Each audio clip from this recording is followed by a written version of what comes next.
Light up academy के platform पर सभी पेट स्पेशल के छात्रों को हार्दिक शुभकामनाएं कि आज जलवायु और मौसम से संबंधित आपके पेट में कौन से प्रश्न आने की क्या है उम्मीद है। तो आइए हमारे साथ और हमारे एकेडमी के साथ आप क्या करिए, ऐसे प्रश्नों को जानने के लिए क्या करिए, जुड़िए और हमारे चैनल से जुड़िए, सब्सक्राइब करिए, शेयर करिए और हमारे चैनल को आगे बढ़ाइए ताकि दूसरे लोगों को भी ऐसे अच्छे कंटेंट वाले वीडियो दूसरे तक क्या हो पहुँचे। तो आज हम बात करेंगे जलवायु और मौसम को लेकर क्या एकदम महत्वपूर्ण प्रश्न। तो चलिए आपको हम जलवायु से एक पहले प्रश्न उठाते हैं, आप उसका उत्तर देकर देखिए कि कितना यह आपके लिए सही है या गलत। तो इसमें हम पहले बात कर लें कि जलवायु का कौन सा परिप्रेक्ष्य में कथन सत्य नहीं। एक प्रश्न हमने आपके लिए तैयार किया है। एक प्रश्न है कि निम्नलिखित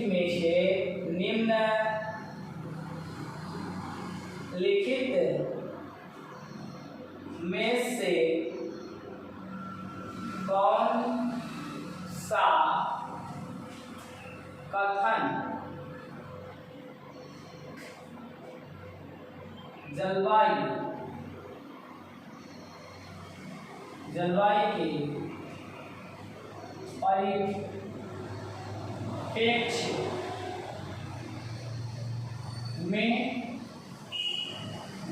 के परिप्रेक्ष्य में सत्य नहीं है।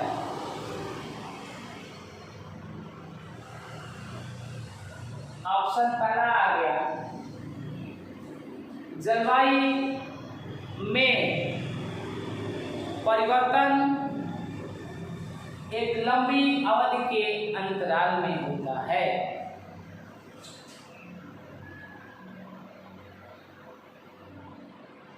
जलवायु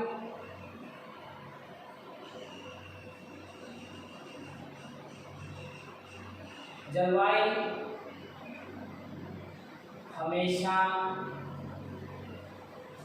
बदलती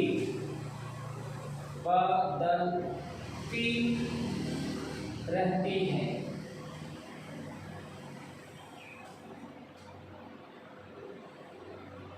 एक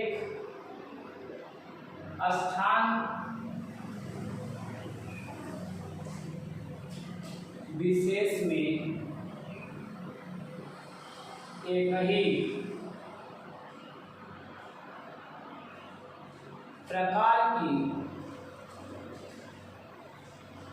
जलवायु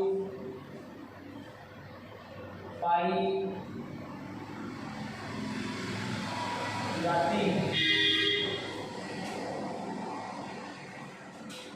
सी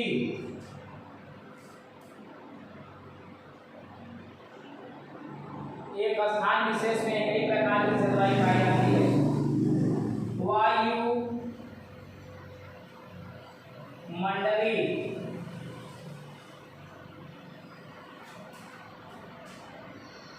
दशाओं के एक संयुक्त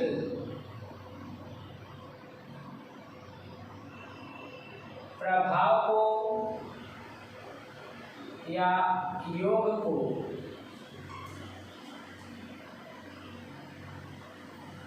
जलवायु कहते हैं।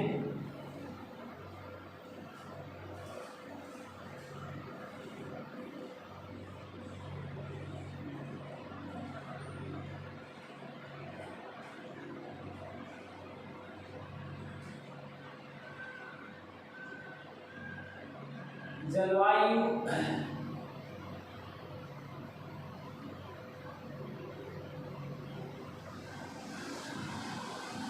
में परिवर्तन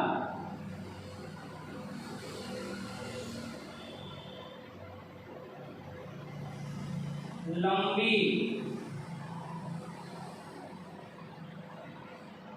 अवधि में होता है। जलवायु हमेशा बदलती रहती है। एक स्थान विशेष में एक ही प्रकार की जलवायु पाई जाती है। वायुमंडलीय दशाओं के संयुक्त प्रभाव या योग को क्या कहते हैं? जलवायु कहते हैं। जलवायु में परिवर्तन लंबी अवधि में होता है। अब आपसे पूछा गया है इसमें कौन सा कथन सुमेलित नहीं है या कौन सा कथन सत्य नहीं है। तो इस प्रश्न का उत्तर आप लोग देखें तो क्या लगेगा, लेकिन इस प्रश्न को हम लगा नहीं पाएंगे जब तक हम जलवायु के बारे में पूरे इसकी विशेषता को हम अच्छे से पढ़ नहीं लेते हैं कि क्या जलवायु की विशेषता बनती है। हालांकि ये टॉपिक बहुत इजी है। कक्षा 7 या 8 की किताबों में ये मौसम और जलवायु वाले चैप्टर में मिल जाता है कि मौसम और जलवायु क्या है, उसकी क्या विशेषता बनती है। तो हम अगर बात कर ले कि जलवायु और मौसम क्या है, तो मौसम और जलवायु किसे कहते हैं उसकी विशेषताओं को जान लें तो ऐसे प्रश्नों को करना बहुत क्या हो जाएगा, आसान हो जाता है। तो जलवायु और मौसम, जलवायु और क्या, मौसम। पहला है कि जलवायु के प्रमुख जो तत्व होते हैं, वायुमंडलीय दशा के जो तत्व होते हैं ये कौन कौन से होते हैं? तो 5 तत्व होते हैं। कितने तत्व होते हैं? 5 तत्व। और 5 तत्व कौन कौन होते हैं? तापमान,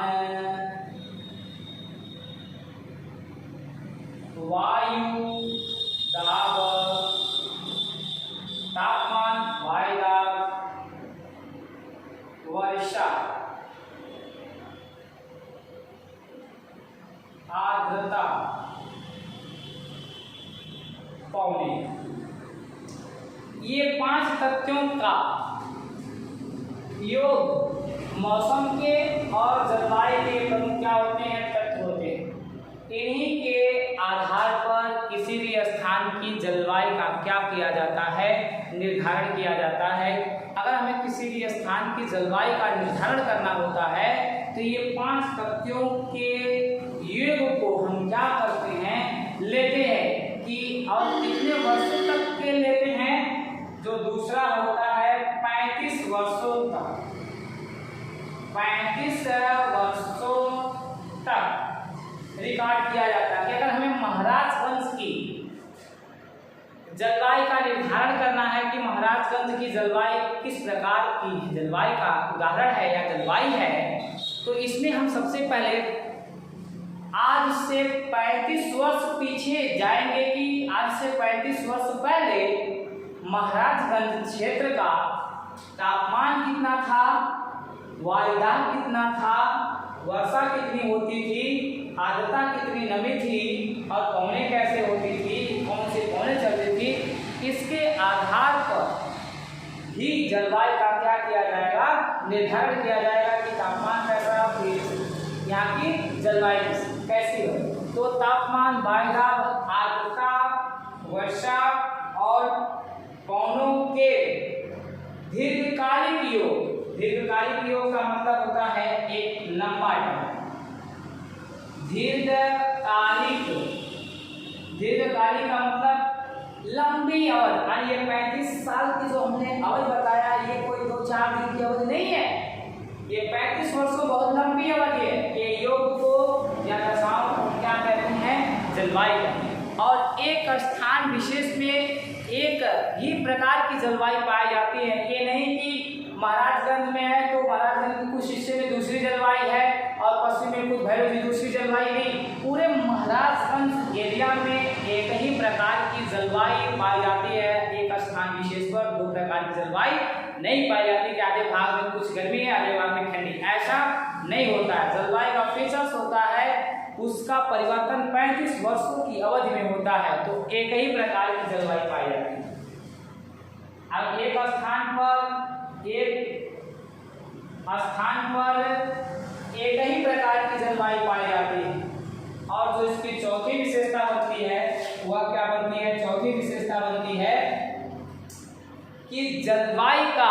अध्ययन जलवायु विज्ञान में क्लाइमेट्रोलॉजी में किया जाता है, जलवायु विज्ञान में किया जाता है। जलवायु विज्ञान में जलवायु का क्या किया जाता है, अध्ययन किया जाता है। कि जलवायु से संबंधित प्रश्न क्या बनते हैं, यही बनता है कि जलवायु किसे कहते हैं, तापमान, वायु, आर्द्रता, वर्षा, पवनों के दीर्घकालिक योग को क्या कहते हैं, जलवायु कहते हैं। जलवायु में हमेशा परिवर्तन नहीं होता है, लंबी अवधि में होता है, 35 वर्षों के अवधि में होता है, दीर्घकालिक अवधि में होता है। एक ही स्थान पर एक ही प्रकार की जलवायु पाई जाती है, कई प्रकार की जलवायु नहीं मिलती है। जलवायु का अध्ययन जलवायु विज्ञान में किया जाता है। तो इसमें फीचर्स में जलवायु हमेशा बदलती है, जलवायु हमेशा बदलती नहीं है। क्या जलवायु हमेशा बदलती नहीं, इस प्रश्न का उत्तर सत्य नहीं है। तो इसका उत्तर हम क्या लगाएंगे, ये लगा देंगे क्योंकि इसमें परिवर्तन नहीं होता है। परिवर्तन कैसे होता है, एक लंबी अवधि यानी 35 वर्षों की अवधि में होने के कारण। फिर जलवायु एक स्थान विशेष में एक ही प्रकार की बताया ना, हाँ एक ही प्रकार की जलवायु पाई जाती है, एक से दो प्रकार की जलवायु नहीं पाई जाती है। वायुमंडलीय दशाओं के संयुक्त प्रभाव को जलवायु कहते हैं। तो इन्हीं फीचर्स को हम इस तत्व के दीर्घकालिक प्रभाव को क्या कहा गया है, जलवायु कहा गया है। अब बात कर लेते हैं जलवायु परिवर्तन। ये जलवायु के परिप्रेक्ष्य में ये चीजें आता है। अब ज्यादातर ये प्रश्न यहाँ से पूछा जाता है कि भारत में कहाँ पर टुंड्रा जलवायु पाई जाती है, भारत में कहाँ पर टुंड्रा प्रकार की जलवायु पाई जाती है। तो भारत में जहाँ पर तापमान हमेशा 10 अंश सेल्सियस से नीचे रहता है, क्या रहता है, 10 अंश सेल्सियस से नीचे रहता है, ऐसे स्थान की जो जलवायु होती है टुंड्रा प्रदेश या टुंड्रा जलवायु पाई जाती है। तो भारत में कहाँ पर टुंड्रा जलवायु पाई जाएगी, किस स्थान पर मिलेगी, तो भारत में टुंड्रा प्रकार की जलवायु कहाँ मिलेगी, तो जहाँ पर वह एक पूरे साल भर तापमान कम होगा, तापमान 10 डिग्री तक सेल्सियस से कम होता है, ऐसे क्षेत्र में 10 डिग्री सेल्सियस से तापमान कम होता है, ऐसे क्षेत्रों की जो जलवायु होती है टुंड्रा प्रकार की जलवायु होती है। तो भारत में ईटी प्रकार की जलवायु या टुंड्रा जलवायु कहाँ मिलेगी, तो ये जो जम्मू कश्मीर, ये जो लद्दाख क्षेत्र, लद्दाख क्षेत्र की क्या विशेषता है, यही विशेषता है कि यहाँ पर हमेशा बर्फ छाई रहती है। यहाँ क्या हमेशा बर्फ छाई रहती है लद्दाख वाले क्षेत्रों में, जो क्यों, क्योंकि ऊंची ऊंची पहाड़ियाँ होने के कारण, काराकोरम, लद्दाख, जास्कर इत्यादि ऊंची ऊंची पर्वत श्रेणियाँ होने के कारण यहाँ पर बर्फ की मोटी मोटी चादरें, ग्लेशियर होने के कारण यहाँ पर टुंड्रा प्रकार की जलवायु पाई जाती है। तो भारत में टुंड्रा प्रकार की जलवायु, भारत में टुंड्रा प्रकार की जलवायु, कौन सी जलवायु, टुंड्रा जलवायु कहाँ पाई जाती है, टुंड्रा जलवायु कहाँ मिलती है, तो लद्दाख में मिलती है। क्यों लद्दाख में मिलती है, इसलिए मिलती है क्योंकि यहाँ पर पूरे साल भर तापमान देखें तो 10 डिग्री सेल्सियस से कभी ऊंचा नहीं हो पाता है। और बात करें मौसम से लेकर क्या प्रश्न हमारे एग्जाम में बनने की उम्मीद है, तो पहला यहाँ से प्रश्न बनता है कि मौसम संबंधी सभी गतिविधियाँ वायुमंडल के किस भाग में होती हैं। मौसम संबंधी सभी गतिविधियाँ, मौसम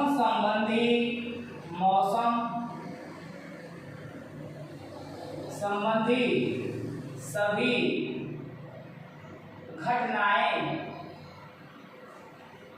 घटनाएं या गतिविधियां कहाँ होती हैं, तो क्षोभ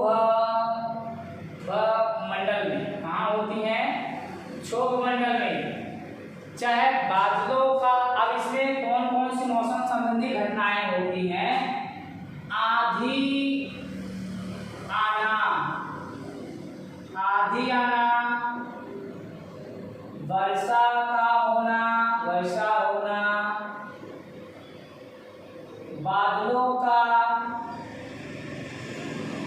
बादलों का गरजना, बादलों का गरजना, विद्युत की चमक, विद्युत की चमक, ये सभी घटनाएं वायुमंडल के किस परत में, तो क्षोभ मंडल में होती हैं। तो मौसम संबंधित सभी घटनाएं किस मंडल में, तो ये क्षोभ मंडल में होती हैं। और मानव की सभी क्रियाएं किस मंडल में होती हैं, तो क्षोभ मंडल में ही होती हैं। अब यहाँ प्रश्न पूछा जाता है कि भारत में सबसे पहले मानसून कहाँ आता है। भारत में सबसे पहले मानसून कहाँ आता है और सबसे पहले वर्षा कहाँ होती है। भारत में सबसे पहले मानसून कहाँ आता है। मानसून को लेकर हमारे एग्जाम में क्या प्रश्न बनने की उम्मीद होती है। मानसून को लेकर हमारे एग्जाम में क्या प्रश्न बनने की उम्मीद की जाती है। तो मानसून को लेकर क्या प्रश्न बनते हैं।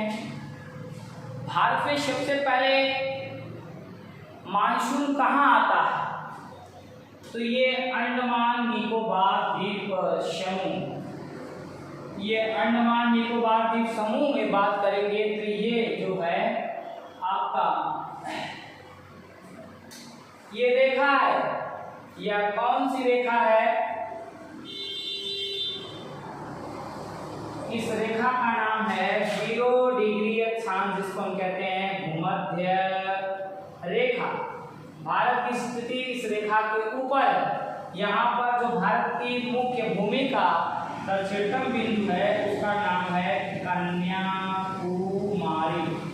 कन्याकुमारी, कन्याकुमारी कितने अक्षांश पर है, 8°4' उत्तर, 8°4' उत्तर में है। और इसके बाद ये है भारत का जो अंडमान निकोबार द्वीप समूह, अंडमान निकोबार द्वीप समूह है, इसका जो दक्षिणतम बिंदु है इसका नाम है इंदिरा पॉइंट। इंदिरा पॉइंट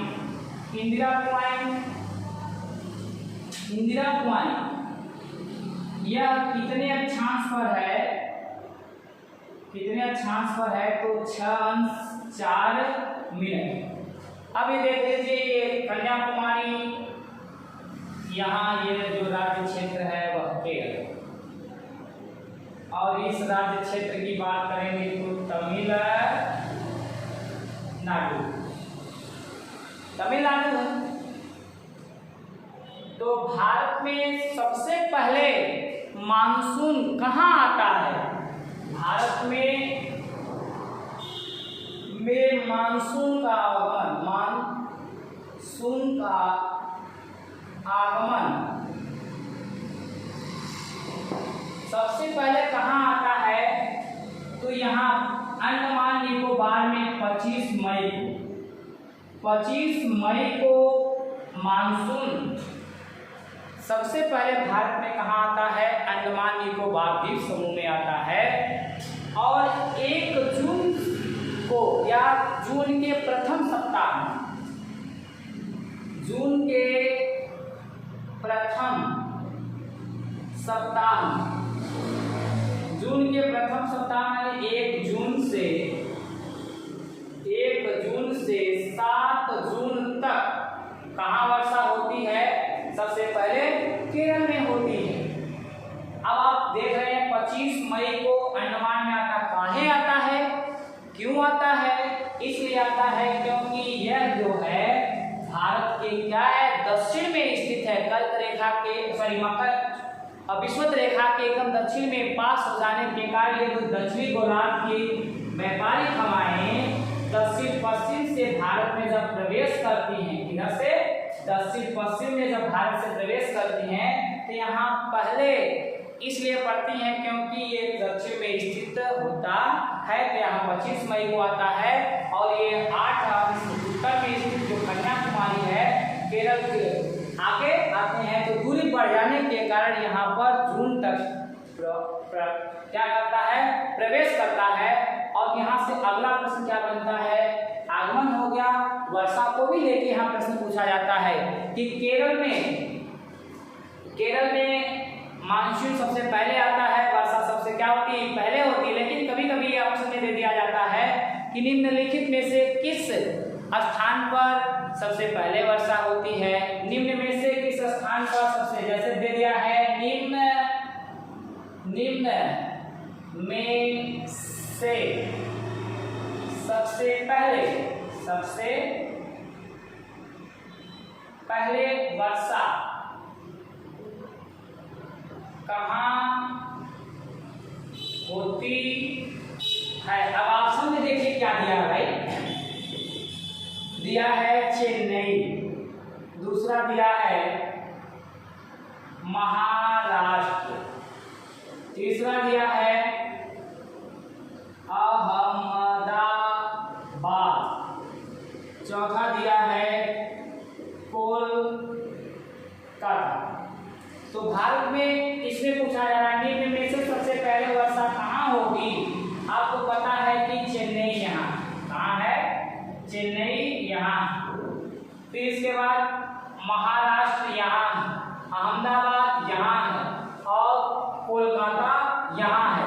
तो यहाँ इस ऑप्शन के अकॉर्डिंग उत्तर क्या हो जाएगा, चेन्नई में वर्षा सबसे पहले होगी। क्योंकि चेन्नई में वर्षा होने का सबसे बड़ा कारण है कि मानसून जो है दक्षिण पश्चिम से ही क्या करता है, भारत में प्रवेश करता है। कि ये जो चेन्नई है दक्षिण पश्चिम में प्रवेश करता है, तो यहाँ दक्षिण में स्थित होने के कारण सबसे पहले वर्षा होगी, इसके बाद महाराष्ट्र में होगी, फिर अहमदाबाद, फिर कोलकाता में होगी। फिर इसके बाद ये भी प्रश्न पूछा जाता है कि केरल में भारत के केरल राज्य में किस मानसून से वर्षा होती है।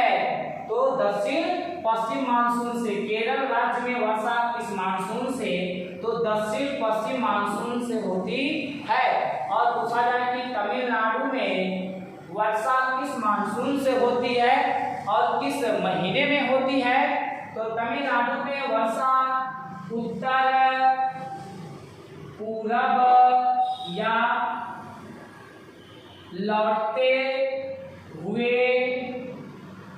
लौटते हुए मानसून से वर्षा होती है, लौटते हुए मानसून से या शीत ऋतु में वर्षा होती है।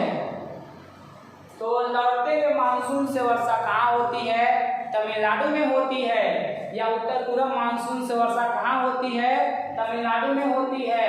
और ये किस महीने में, अक्टूबर से नवंबर में, अक्टूबर से नवंबर माह में ये शीत ऋतु में यहाँ लौटते हुए मानसून से तमिलनाडु राज्य में वर्षा होती है। या इसको कहते हैं कोरोमंडल तट पर वर्षा होती है, क्योंकि तमिलनाडु के पूर्व में स्थित ये जो तटीय पट्टी है इसी को क्या कहते हैं, कोरोमंडल कहते हैं। और ये भारत के केरल में स्थित ये जो तटीय पट्टी इसको क्या कहते हैं, मालाबार तट कहते हैं। तो मौसम और जलवायु से संबंधित प्रश्न एग्जाम में हमेशा पूछे जाते हैं। तो आज की वीडियो में बस इतना ही। कल ही की वीडियो में हम आपको बात करेंगे टाइम जोन्स को लेकर, क्या प्रश्न बनते हैं कि भारत में कहां से समय का निर्धारण किया गया है और भारतीय मानक समय कितने घंटे आगे है, और 82.5 डिग्री से ही क्यों भारत का मानक समय लिया गया है, या भारत के कितने राज्यों से होकर गुजरती है। तो लाइव टॉप एकेडमी के ओर से आप सभी का स्वागत अभिनंदन है। और हमारे चैनल को, लाइव टॉप एकेडमी चैनल को क्या करिए, आप लोग ज़्यादा से ज़्यादा शेयर करिए और सब्सक्राइब करिए, लाइक करिए, और इस चैनल को दूसरे बच्चों तक क्या करिए, अधिक से अधिक शेयर करके उन्हें पहुंचाइए। और हम आपको लाइव टॉप एकेडमी परिवार की ओर से क्या करते हैं, धन्यवाद देते हैं।